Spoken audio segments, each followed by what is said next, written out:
আসসালামু আলাইকুম। আশা করি সবাই ভালো আছো। আলহামদুলিল্লাহ তোমাদের দোয়ায় ও ভালোবাসায় আমিও ভালো আছি। সো আমি তোমাদের ব্যাক বেঞ্চের মনির। আজকে নবম-দশম শ্রেণীর গণিত বইয়ের নতুন একটা ইন্টারেস্টিং বিষয় নিয়ে আলোচনা করতে চলে আসছি। সো ইন্টারেস্টিং বিষয়টা কি? বিষয়টা হচ্ছে PA মানে P দিয়ে ফার্স্ট ব্র্যাকেটের ভিতরে হচ্ছে A দেওয়া। তাহলে এইটা মানে কি? এটার অ্যান্সারটা কি? সেটা হচ্ছে বিষয়। তাহলে এই টাইপের যদি লেখা থাকে আমরা ধরে নিব হচ্ছে সেটা উপসেট। কি সেট? উপসেট। আর এই উপসেট নির্ণয় করার বিষয় হচ্ছে একটা সূত্র আছে, যেমন হচ্ছে 2n। এই n মানে হচ্ছে যেইটার উপাদান বের করতে বলবে, যেইটার উপসেট নির্ণয় করতে বলবে সেই সেটের উপাদান সংখ্যা। ঠিক আছে? যেমন আমার এখানে আছে PA, তাহলে A সেটের উপাদান সংখ্যা কয়টা আছে? 1 টা 2 টা 3 টা। তাহলে এখানে 2n হচ্ছে, তাহলে n হচ্ছে আমার সেই উপাদান সংখ্যা। তাহলে আমরা এখানে লিখি 2q, তাহলে আমার এর উপাদান সংখ্যা হচ্ছে 8। তাহলে এই A সেটের উপসেট নির্ণয় করে অ্যান্সার যদি আমার এই 8 টা হয়, তাহলে অ্যান্সার রাইট আছে, আদারওয়াইজ ভুল। আবারও বলে দিচ্ছি, উপসেট হচ্ছে উপাদান যা থাকবে এই উপাদানগুলো সূত্রের মাধ্যমে নির্ণয় করতে হবে। সূত্রের মাধ্যমে করে যেই কয়টা আসবে সেই কয়টা যদি উপাদান না হয় তাহলে সেটার অ্যান্সার আমার ভুল আছে। ক্লিয়ার? বেসিকটা আবার বলে দিচ্ছি। যেমন উপসেট নির্ণয় করার বিষয় হচ্ছে প্রথমে যেইগুলো থাকবে সেইগুলো একবার নিতে হবে এবং লাস্টে একটা ফাঁকা সেট নিতে হবে। এটা হচ্ছে প্রথম কন্ডিশন। এবার হচ্ছে তারপরে যে বললাম উপাদান যেই কয়টা থাকবে সেই কয়টা ফার্স্ট একবার নিতে হবে। নেওয়ার পরে যদি ৩ টা থাকে তাহলে ৩ টা নিতে হবে। তারপরে হচ্ছে একটা, একটা করে কম করে নিতে হবে। চলো একটু করে দেখাই দিই। তাহলে আমার এখানে PA নির্ণয় করতে হবে। তাহলে এখানে লিখি PA।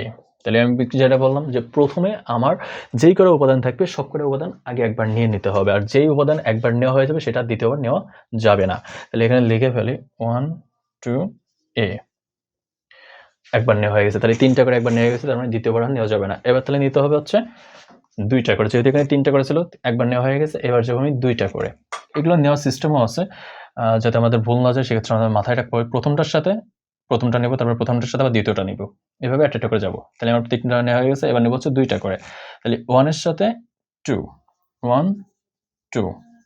আবার নিব 1 এর সাথে A, 1, A। এবার কি নিব? 1 যেহেতু ২ টাই নেওয়া হয়ে গেছে, এবার 2 এর সাথে নেব, তাহলে 2 এর সাথে A, 2 এর সাথে A। আর বলে নেওয়া যায় না। ঠিক আছে? তুমি কিভাবে নিবা এবার? এর সাথে 1 নিবা, এই দেখো 1A আছে। এর সাথে 2 নিবা, এই দেখো 2A আছে।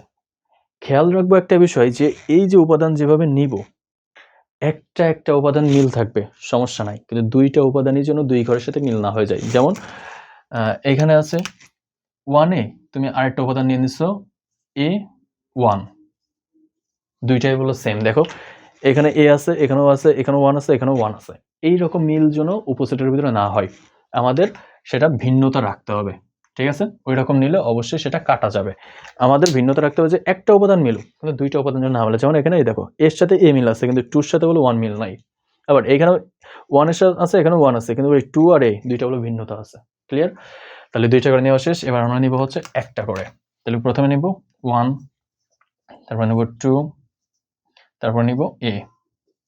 আর ওই যে বলেছিলাম লাস্টে একটা ফাঁকা সেট। তাহলে এবার চলো আমরা একটু কাউন্ট করে দেখি এখানে 8 টা হয়েছে কিনা। যদি 8 টা হয় তার মানে আমার অ্যান্সার রাইট আছে, আর যদি না হয় তার মানে ভুল। ক্লিয়ার? সেটা বুঝবো কিভাবে? এই যে এইখান দেখে বুঝবো। ঠিক আছে? এই যে 2n পাতাইছিলাম 3, 8। তাহলে এখানে আমার অ্যান্সার, তাহলে এটা দেখি 1, 2, 3, 4, 5, 6, 7, 8। আমার 8 টা হয়ে গেছে। তার মানে অ্যান্সার আমার রাইট আছে। ক্লিয়ার? খুবই ইম্পর্টেন্ট একটা বিষয় এটা। সেটের এই উপসেট একটা নির্ণয় করতে দেয়। এখন যেহেতু আমাদের জ্ঞানও দেবে এবং সৃজনশীলও দিবে, সো এটা জ্ঞানে আসারও সম্ভাবনা আছে এবং সৃজনশীল আসারও সম্ভাবনা আছে। সো খুব গুরুত্ব সহকারে এটা করবা। খুব ইম্পর্টেন্ট একটা বিষয়। ঠিক আছে? যদি বুঝে না থাকো কমেন্টসের মাধ্যমে জানিয়ে দিবা, আবার বোঝাই দিব। দেখা হচ্ছে পরবর্তী ভিডিওতে। আল্লাহ হাফেজ।